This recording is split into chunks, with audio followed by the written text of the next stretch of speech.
So there's you're a little bit always playing catch up between the processor that you established and what technology process brings in terms of new tools or new feature for tools in that regard. Absolutely, yeah. And that's also the difficulty. That's why we're currently also focusing more, or up until now, we focused more on short form content, because we always tried, we saw a new tool and we thought, like the guy said before, like monkeys, we're jumping on it and trying out what's possible. But we're currently actually in the process of like pre-production process for 2 feature films. And we're like, that's why I have to leave directly after, because we're shooting this week with actual actors. And Peter Torwart, who is like a known director, he directed like Blood and Gold, for example, or Blood Red Sky. He's directing actual actors on sets that we're gonna record and use that footage to create characters and animate them in a complete AI setting. So, and that is going to be like the basis, the workflow basis for the next feature film that we're planning. But we have to work fast because, again, the problem is that the technology is probably going to catch up. So it's absolutely possible that 2 months in, we already finished half the shots. We realized, okay, there's a new tool that actually makes it much easier, and we have to start from scratch again and do everything with that new tool. But that's what it is.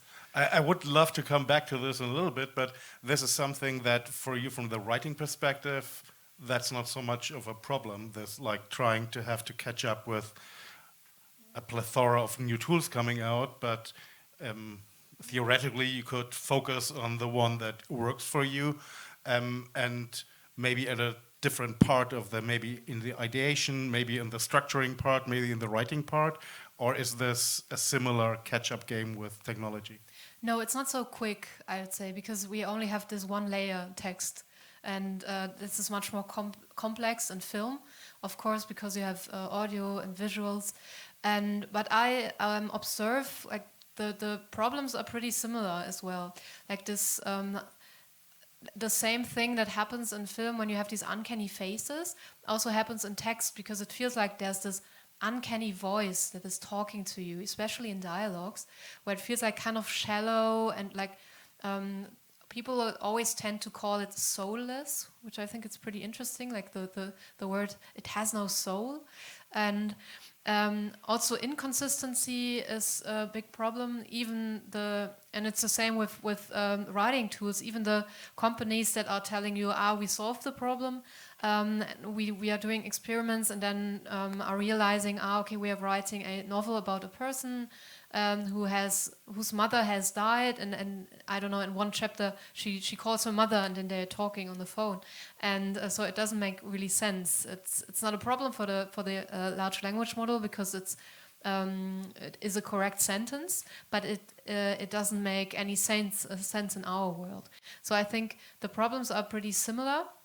And when it comes to trying to catch up with the systems, I think the so much more has become more easy. Like it's easier to create text. It's easier to do fine tuning. It's easier to very simply to create bots that can write specific tasks for you, like do specific tasks. But still, I think the output is. I mean, we probably have to discuss it a little further, but it's not very original, so it's still very generic. And I was kind of amused when I read the X post by Sam Altman. We also talked about it before, and he posted a couple of weeks ago, hey, we trained a new model, and it is more customized for creative work, and this is how a short story sounds like. And then he posted the story, and I think it was only the prompt, could you write a meta-fictional short story about grief? And I think the output was quite convincing. So we always keep analyzing these texts. There is no real inner voice, there's no real like style, there's no kind of, you don't feel like the text is telling you something, because writing and also filmmaking means like you want to communicate. And so this text, Jeanette Winterson also wrote a review at the Guardian, and it was like different, because you had like kind of this voice in your head, and it was kind of an AI telling you how it how it dealt with a person that felt grief. And so it felt like this is like telling me something, and I would like further engage to it. I don't know if it's a marketing trick. It always is, but I'm pretty curious. To be honest, I think it's the same as like if you I don't know if you prompt in Midjourney woman or beautiful woman or something like that. Of course, you're going to get like a high quality image because that's a very simple prompt. So the AI can do whatever it likes, and therefore it goes to the patterns that it knows it can, like it feels safe in. The problems always arise with the edge cases, or if you try to push in a certain direction. So the more of a corset you give the AI to show you a certain woman, let her have no makeup, let her be in a very dark light, let her be like in a weird dress or whatever. The more you push it in a certain direction, the less quality will the output be. And I think it's the same with the LLMs, like with the short story. Of course, if you have a very simple prompt, then it's going to be super. But as soon as you try and push it towards your own vision, if you are a creator, a writer, a creative filmmaker, if you want to push in a certain direction, then you only see where the fuzzy areas come up with. And for example, with Claude, we try to do like a scrum where we try to create a lot of stories in a very short amount of time, especially with Claude, which is fantastic if you use it like daily. You can see there's patterns coming up that are repetitive, and the more stories you try to make him create, the more you realize, okay, he's only recreating the same story structures like in a repetitive manner, and that's also not interesting. Yeah, I think that's always the hero's journey. That's always the story that these LLMs are creating at the moment. But in my experience, also like short prompts can create like very much generic and shit output. So if you just want the system to like write a short story about love, it will probably be super stereotypical and yeah, I think it depends. Maybe you have to find a balance when it comes, at least when it comes to writing. Like you have to have a vision. I think that's super important because otherwise there's nothing. The output won't be any good. But if you have like a very specific vision, I always keep discussing with my students. Maybe then you don't need the AI to write a story, because if you have these specific visions, and so I think it's more productive, at least when it comes to writing. To take a look at the systems more as a collaborative tool, and maybe the goal isn't to push a button and then we have like a novel, but maybe the different nuances in the writing process. So where can you maybe enhance your own process? And one of the things, like I've been working as a producer before I came to the AI space, so I've been reading like dozens of scripts every week. And one of the things that I want to address all the film students in this room, like AI can do one thing very well, and that is structure. And that's one of the things that I have been missing in my life as a producer sometimes, even with very experienced writers. So for writers, using AI to structure your story, what you want to tell, is actually a very smart thing to do, and that not necessarily has to be like Blake Snyder beat sheet every time, but trying to create a framework and trying to tell your story within the framework is something that, for example, in the US is absolutely expected. If you want to hand in a script, there needs to be like certain points need to happen in certain pages. In Germany, not so much, and I think that's one of the reasons why we sometimes lack a bit of a quality in the screenwriting, aren't you? When you say that, it seems like they're what we know that LLMs or any kind of AI is very good at. An algorithm is like finding patterns in a set amount of data and reproducing them. Is this something that, from the point of view of literary critic, is this something that you want to have? You want to have that kind of structure because you say that it's very useful to have certain kind of structure that helps people who interact with your story to see what it's actually about and to find those beats in there. Is there something that's seen as something positive, or is it something where ideally in the literary space you want to find a voice or a structure in that voice that is different and stands out, or does it not matter that much?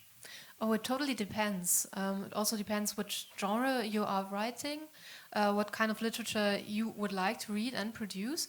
So I think there's still like a they still distinguish between like highbrow and lowbrow literature a lot. Like people always tell you, no, it's not happening that much anymore, but you can basically experience it all the time.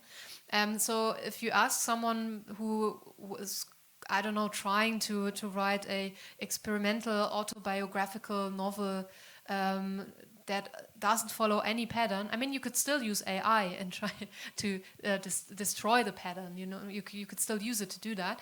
But if you are like a writer who wants to actually rely on these patterns, I think it's very positive that you can use AI doing that. What I think, or what I'm thinking critical about is, of course, I don't want that stories are being based only on one structure. I mean, we can see that the hero's journey is already so dominantly implemented in our culture, and I love hero's journeys, and they're joyful, and it's fun watching or reading them. But I think we still want to have different stories that are maybe approaching telling the destiny of a person or the experience of a person in various and different ways. So I think it's important that we as universities, as like the cultural scene, stay critical and think about these things. But at the same time, it can be very useful if you are aiming on writing these patterns. And I think it's very important, especially when you're a student, that you think about these things. What actually do you want to do? What output do you want to create? And of course, it would be super boring if we are only reading heroes' journeys and are not being able to create different stories. But at the same time, you can still use AI and like destroy these patterns. One of the things that came up today during the day is this how certain working techniques of, I would say, software development, mostly where you have those processes, or design thinking, are trickling into the creation of creative industries in terms of iterative processes, prototyping. I think in writing, you automatically have an iterative process going. So do you think there's a strong change here? On the other side, maybe as a follow-up, what you will have a kind of experiences there? I think it's pretty interesting because now you can use AI and as kind of an editor or like a writing assistant. I think it's super useful. You could, I don't know, create a prompt like, please behave like an editor that is, I don't know, 40 years old and has this interest, I don't know, and ask me questions about my novel until I give you like the perfect pitch or structure. Like you put the bot in the situation that it asks you questions. And so you have to decide, you have to make decisions. And this is like a problem for me. I'm really bad at making decisions. And so if I have that system that is asking me, yeah, but why do you create this character? Oh, and what's going to happen next? Why is it happening next? Why is this person wearing jeans? Why does this person, I don't know, wear glasses? And so you have to think about these details, and that can be very useful. And as I said in the beginning, so there's kind of a lot of skepticism towards these ways of working, because first of all, as I said, like writing always used to be, or is like this, it's kind of this myth that you have, that you write on your own.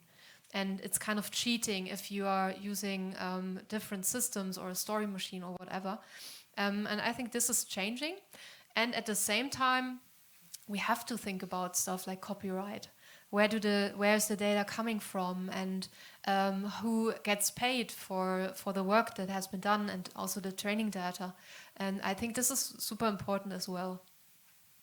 I wrote a novel some time ago, like just because I really wanted to try out that medium of like the novel, and I did a lot of research. And the two quotes stuck with me at the time. Like the one is like, the skill of a writer is like asking yourself questions and finding answers for it. which is more difficult than it sounds, like constantly questioning everything that you do, but then at the same time actually coming up with the results. For that, AI is fantastic. Like just like you said, like as a writing body, you can prompt to actually ask you the tough questions about your story that you'd rather push to the side. Like it's going to work out. It's fine. People are going to buy it. And the second thing is writing is rewriting, and that's what you meant with the reiteration, like the iteration process, like going constantly back and changing stuff to fit with what you wrote afterwards. And when you wrote it, like the first draft, that going back to this beginning and rewriting everything to fit to that narrative again. And in the film industry, especially like when you have to pay, for example, concept artists, or you have to pay like a writer to fit a certain deadline, that's sometimes very, very difficult and expensive to do. And that's one of the biggest advantages with AI. If in the editing process we realize, okay, we need this scene to be like 2 seconds longer, like we can do it. If we forgot to create that detail shot, it's absolutely possible to just go back and create that based on the images that we have without having to organize a whole reshoot or like an additional shoot. And when Peter Torwart was checking out our work and looking around over his shoulders, he said, man, if I only had this 3 years ago, like he was constantly feeling like it would have been so much better if he had access to these tools like a couple of years ago. I think you also have brought a little bit as an example for what you're currently working on, and maybe a little bit how the processes behind it in terms of developing are evolving and how you're working with prototyping.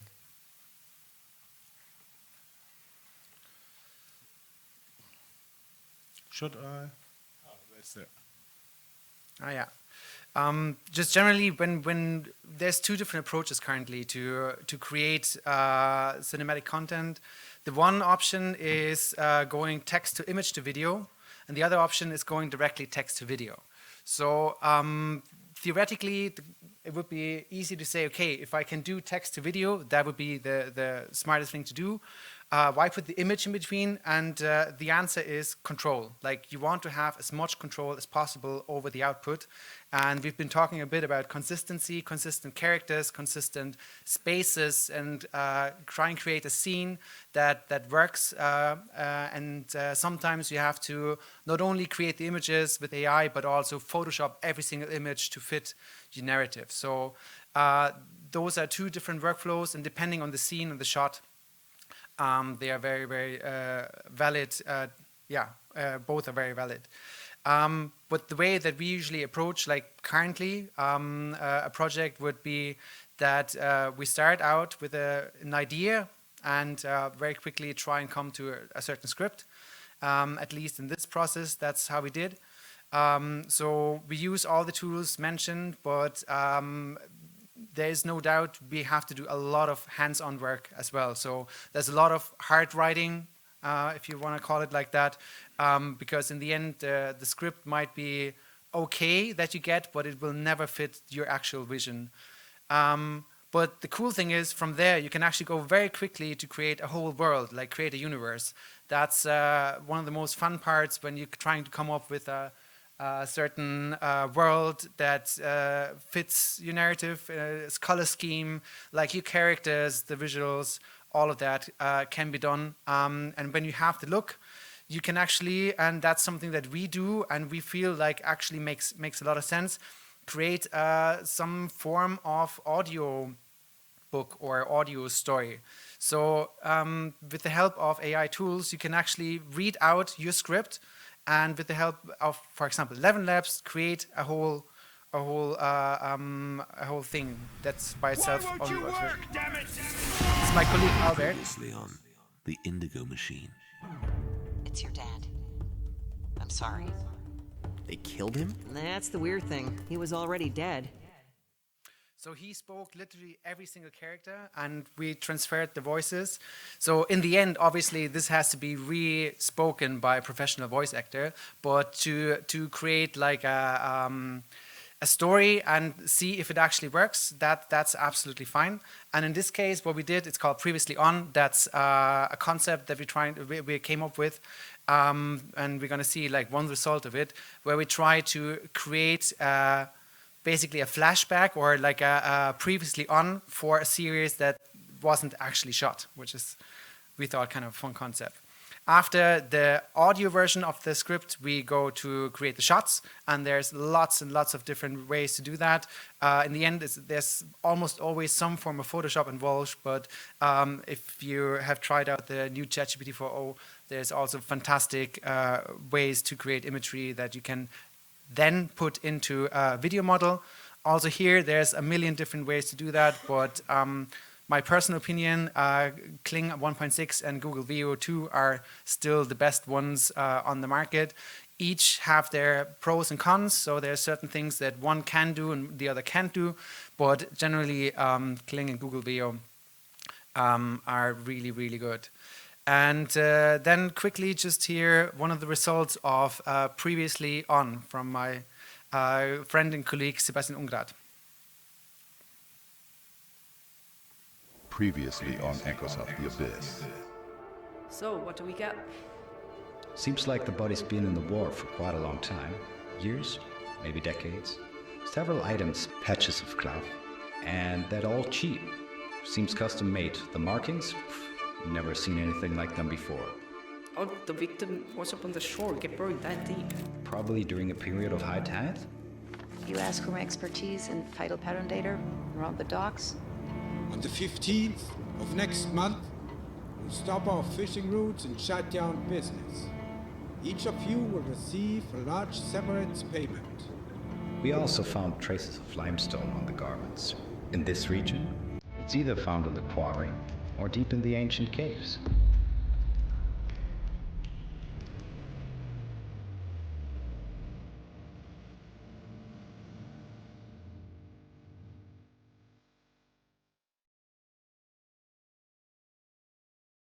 On YouTube and pretty much everywhere social media.